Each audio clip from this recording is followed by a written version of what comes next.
c'est le pays où il y a des musulmans, mais pas de mosquées. Avec une population d'environ 5,000 musulmans en Slovaquie, il constitue une minorité. Il n'y a pas une seule mosquée dans le pays et aucun enseignement islamique n'est dispensé dans les écoles. On peut donc se demander s'il est difficile pour les musulmans de vivre en Slovaquie. Dans cette vidéo, nous allons nous pencher sur cette question. Tout d'abord, pour être clair, l'origine des musulmans en Slovaquie remonte à l'époque des Turcs et des Ouïghours au XVIIe siècle, et la Slovaquie a donc eu des mosquées pendant la période ottomane. Cependant, comme il n'y avait qu'une poignée de musulmans dans le pays, les mosquées sont tombées en désuétude, ce qui a entraîné leur démolition en 2000. La fondation WACA proposait de construire un centre islamique à Bratislava, la capitale de la Slovaquie. Le maire du pays a rejeté leur proposition en bloc. L'élite politique en charge de la Slovaquie a effectivement fait passer plusieurs législatures depuis 2016,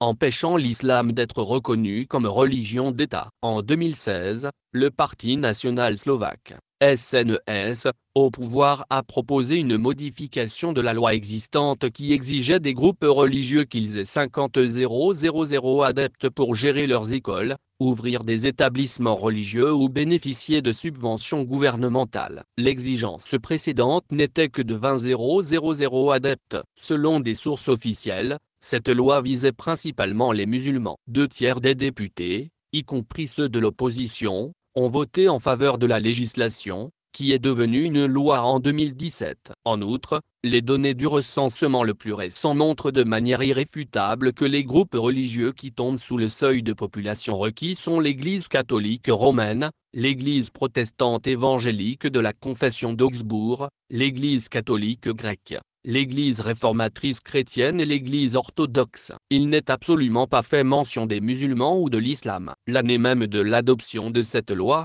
le Premier ministre de l'époque, Robert Fico, a déclaré explicitement que l'islam n'avait pas sa place en Slovaquie et a exprimé son souhait que le pays reste exempt de dizaines de milliers de musulmans. Le 30 novembre 2016, une autre loi a été adoptée, empêchant de fait l'islam d'obtenir le statut officiel de religion en Slovaquie, même avant 2016. Au plus fort de la crise des migrants en 2015, la Slovaquie a accueilli 200 chrétiens, mais a refusé l'entrée à tout réfugié musulman. Le ministre de l'Intérieur a tenu des propos sans équivoque: nous voulons aider l'Europe à résoudre le problème des migrations. Nous pourrions accueillir 800 musulmans, mais nous n'avons pas de mosquée en Slovaquie. Comment les musulmans peuvent-ils être intégrés s'ils ne se sentent pas à l'aise ici? D'autres hommes politiques slovaques ont également fait part de leur point de vue sur l'islam de temps à autre. Par exemple, en 2016, le président de SNS, Andrej Danec, a dénoncé avec force l'islamisation, affirmant qu'elle commence par un kebab,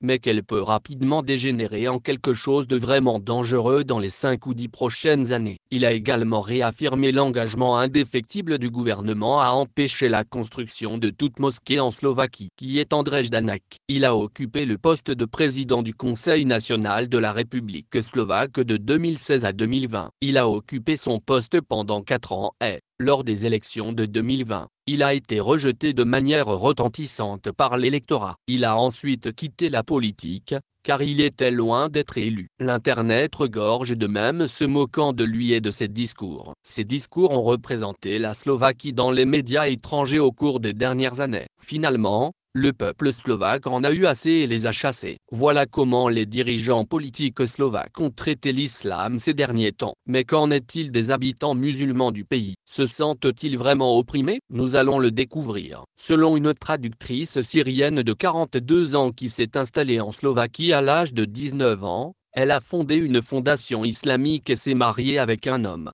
Elle a créé une fondation islamique et a épousé un Slovaque. Aujourd'hui, elle se dit fièrement slovaque. Abornafran vit en Slovaquie depuis les années 90. Il aide les étrangers à s'adapter à la vie slovaque depuis un certain temps. Il est impressionné par la rapidité avec laquelle la Slovaquie a progressé en un laps de temps relativement court. Il explique que la plupart des musulmans étrangers viennent en Slovaquie pour étudier la médecine. Il travaille ensuite comme médecin et se marie avec des femmes slovaques. Il affirme également qu'en tant que musulman, il n'a jamais été confronté à la moindre discrimination. Il y a des lieux de prière partout, notamment à Bratislava, Martin, Nitra, Lucie Nitsekoïs. Elle dispose de tout ce qu'il faut à l'intérieur, si bien que le fait que la construction de mosquées ne soit pas autorisée dans le pays ne le dérange pas. Cela ne devrait gêner aucun autre musulman non plus, malgré les témoignages. Il est clair que les hommes politiques mentionnés dans cette vidéo ne font plus partie du courant politique slovaque dominant. Toutefois,